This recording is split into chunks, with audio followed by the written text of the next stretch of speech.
we said that, unless he gets into the fight, it's going to be a disastrous start for him, and it was more than a disastrous start.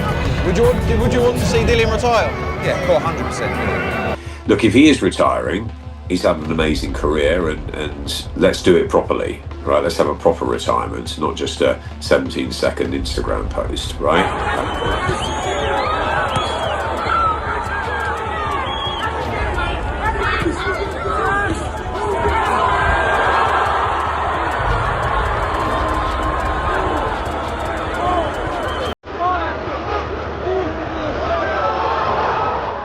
Following that heartbreaking defeat, Dillian Whyte declares his retirement. In all honesty, he had no other option. In the opening round, Moses Itauma crushed him, ending any chance of a resurgence. It's over. Eddie Hearn essentially told him, treating him like a battered dog. He has been overtaken by the game. A fight wasn't just over after that knockout. It destroyed YouTube's history. Time to retire when your physicalities change. Your punch resistance isn't as good. Maybe you're a bit slower. Maybe your desire's not there. That's it. Johnny Nelson doesn't mince words. This conduct is not new to him. Whitey's announcement that he is retired sounds less like a man ending his chapter with dignity and more like the boy who cried wolf. There is no place for theatrics as Moses Itauma ices a bull in one round. Nelson is aware of it. The supporters are aware of it. There is no choice in this retirement. It's a surrender. Carl Froch also doesn't mince word when he exposes YouTube's true motivation for this purported exit. Carl Froch is excellent. This is hardly a respectable retirement. It's an attention getter. He now hides behind drama to save his reputation, because YT is aware that Moses Itauma mercilessly exposed him. Fans no longer believe it. Roach expresses what everyone is experiencing. YT's justifications are worn out. His performance is stale. And Moses has already permanently stolen the show. How can anyone at the age of 20 disagree? Moses possesses a unique blend of explosiveness and patience.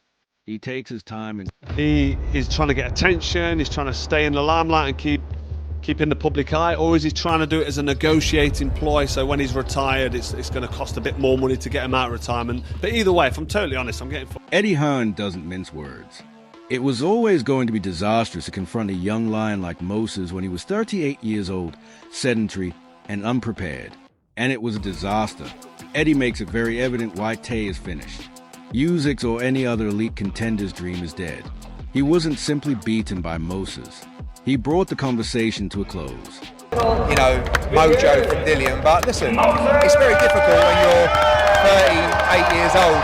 You've been out of the ring for a couple of years and you've just had that Tete fight, and you fight a brilliant young sharp fighter. We said that, unless he gets into the fight, it's going to be a disastrous start for him, and it was more than a disastrous start. Would you want to see Dillian retire? Yeah, 100%. What next for Moses? Because there was talk about Usyk and I wanted to see him in with a live, active heavyweight, because he's definitely good in... Even Chisora, a man who fought alongside YouTube, acknowledges a tragic conclusion. Be certain, however, that sadness does not negate reality. YouTube never changed or evolved, and in a single vicious round, Moses revealed every vulnerability. Although Chisora's dedication is evident, he secretly understands that Temple's shot was more than a simple punch. The career of Dillian YouTube came to an abrupt end. Hey, listen, you got caught the head on the Temple, and then after that, it was a long night for him. I'm a bit sad because I didn't want him to go out like that. Is that because of the fights you've had with him? No, it's because that he's never boxed a southpaw. That's the first southpaw he's boxed in how long? Maybe his whole career. Teddy Atlas is a wordsmith. He views Moses as a young monster who destroys Dillian Whyte, a man who once considered himself a competitor rather than merely passing examinations. In record time, Moses humiliated him in addition to winning. Atlas calls it right for this reason. It was more than just a brawl. It demonstrated that Moses' levels were higher than those projected by the bookies or detractors. The unsettling aspect was how natural everything appeared. With the poise of a seasoned winner, Moses entered and exited with the hunger of a prospect ascending. It was over before it even began for Whitey. The truth is captured by Atlas. Moses never tinkers with his meals. He eats it whole. He is therefore the most dangerous boxing prospect available right now. Imagine what he will do when the stakes are considerably higher if he can effortlessly take out a seasoned player like Whyte. I think Moses could make it an early night. He could take what possibly could be a test, a step up, and actually ace it. I think it could be earlier than the odds makers even think. Ben Davidson was also unable to overlook the distance between them as he rendered his decision. Ben Davidson finds the ideal equilibrium, regard for Whyte's masculinity. However, Moses Itauma deserves all the credit for his accomplishment because, let's face it, nobody anticipated it to be that swift and brutal. This wasn't luck, as Davidson makes clear. It wasn't a coincidence. Moses was displaying levels. Whyte bravely walked up, but he was walking into a firestorm. Before the bout, too many people attempted to minimize Moses by claiming he was inexperienced or too young. But when the bell rang, that was all. Disappeared. Davidson serves as a reminder of reality. All you can do is tip your head if you lose in a single round. Moses is deserving of the attention since he did more than only defeat Whyte. He ruined him. Additionally, he did it in a way that made boxers pay attention. Yes, Dillian deserves respect, but Moses is a key to the future. No, I think it's extremely disrespectful to have that approach. Like I say, nothing but respect with Dillian. Really appreciate him giving us the opportunity. And yeah, I think Moses deserves all the credit that he should be getting. Eddie Hearn then intensified his direct analysis of Tay's retirement. Eddie Hearn is an expert in the field and has a deeper understanding of Dillian Whyte than most. His remarks have weight because of this. There is more to this retirement than simply vanishing. It's about preserving one's dignity after Moses Itauma insulted them. Eddie essentially acknowledges it. Ye will only leave unless someone offers a big sum of money. Here's the worst part, though. Which promoter, and are they really spending so much money on a man who was inspired in a single round? The truth is that Moses Itauma destroyed Whyte's aura. Eddie's subliminal message is obvious. At least he had a respectable run if this is indeed the end. However, if he make an attempt to return, it will only be a pay grab. Storylines that are repeated are not what fans want. They are looking for the next great thing, the killer and the new blood. And Moses is there at the moment. British fight fans, because we've got a chance to make the biggest fight in boxing, but if that is the last we see of him, he's had a great career. I doubt it. But, it's always best to come into retirement to make sure someone pays you to come out of retirement. But if that's his lot, much respect to him and wish him all. Duke McKenzie portrays the astounding truth. Moses Itauma made it appear as though Whyte and he were sparring. Unbelievably for a 20-year-old, he maintained his poise throughout the bout, from the dressing room to the ring walk. Young fighters are typically broken under pressure.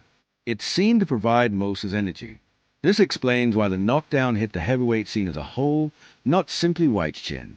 McKenzie acknowledges that he thought Moses would prevail, but no one anticipated that it would be that simple. The scariest aspect is that, imagine what will happen when Moses is put to the test against elite opposition, if this is what he can do in the spotlight against an experienced player with miles on the clock. He is composed, brutal, and already crushing men with years of experience at the age of 20. McKenzie puts it simply, this was a statement to the boxing community, not just a victory. I thought we would beat Dillian Whyte, but not with that ease. He looked so comfortable, like saying the build-up, in the changing room, his ring walk, his whole sort of demeanour once he actually got into the ring. For a young guy of only 20 years of age, to hold down all that pressure and not show it, that's quite impressive. But what was most... Frank Warren is respectful, and for good reason. For many years, Dillian Whyte had been a mainstay in British boxing. To be clear, though, this goes beyond simply leaving on his terms. It's a forced departure, and Moses Itauma is the one who made it happen. Warren's remarks demonstrate striking a balance between accepting the harsh present and appreciating past accomplishments. Indeed, Whyte had provided us with evenings filled with drama, rivalries, and amusement. All of that history, however, fell apart against Moses in a single round. Warren's voice sounds almost like a tribute and farewell to a warrior who has sacrificed all yet no longer deserves to remain at the top. And for that reason, Moses' performance is so important. He not only defeated a veteran in a single battle, but he also ended his career. Now, Whitey's name will always be associated with the evening that a 20-year-old prospect forced him into retirement. Warren deserves respect, but the harsh reality is this. Whitey's story ends with Moses Itauma writing, "Boxing is a young man's game." Moses Itauma certainly doesn't owe us any extra rounds, any extra time in fight. He wants to go out there and get rid of these guys as soon as possible, which is why he is so exciting, and which is why, for me, even before tonight, for me, he's the best prospect in the world. Every fan's feelings as they watch Moses take down Dillian Whyte are summed up by Dave Caldwell. This child is quite excited. He avoids playing games, dragging things out, and giving opponents breathing room. As Caldwell correctly notes, Moses does not owe us any more rounds. He performs his task with cool efficiency, which is to win. He was therefore already regarded as a top boxing prospect in the world before to this demolition job. There isn't any discussion anymore. Moses' height is instantly validated when he defeats a name like Whitey, who was once in the mix with AJ Fury and Wilder. The brutality is what makes it beautiful. His sole goal when he enters the ring is to destroy. No boasting, no cautious shots, just outright destruction. Moses restores a raw Tyson-like vibe that the heavyweight scene has been lacking, and Caldwell's enthusiasm mirrors a new wave of fans supporting him. Whitey learned the hard way if he believed he could slow down the young gun with his veteran methods.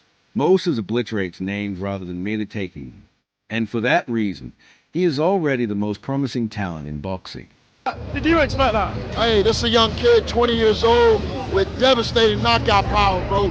This have Mike Tyson type of energy all over it. Yeah, he's going to give these tough guys, he's going to give these veterans a hell of a time, bro. He's poised, he's patient, and he got that knockout power. He know how to set it up. It's going to be a nightmare to get rid of this guy. Moses' brutal first-round destruction made Dillian Whyte's retirement seem less like a decision and more like a capitulation. Whyte was a tough competitor for years, constantly squeezing his way onto the largest stages. However, his destiny was sealed by that vicious knockout. Moses, a 20-year-old sensation who already exudes the aura of a potential champion, is now the center of attention. What comes next is the actual query. Moses might be accelerated to global titles and become the youngest heavyweight monarch in British history if he keeps going in this devastating direction. However, it would be one of the most improbable redemptions in history if Whyte were to shock the world and make a comeback. Contemporary boxing. Nevertheless, Moses is shouted by momentum, hunger, and destiny. He appears to be the fighter who fans genuinely want to see succeed, the one who is more hungry and has a stronger mind. Do you think Whyte has one more move remaining, or are you in favor of Moses Itaum's takeover? Leave your comments below.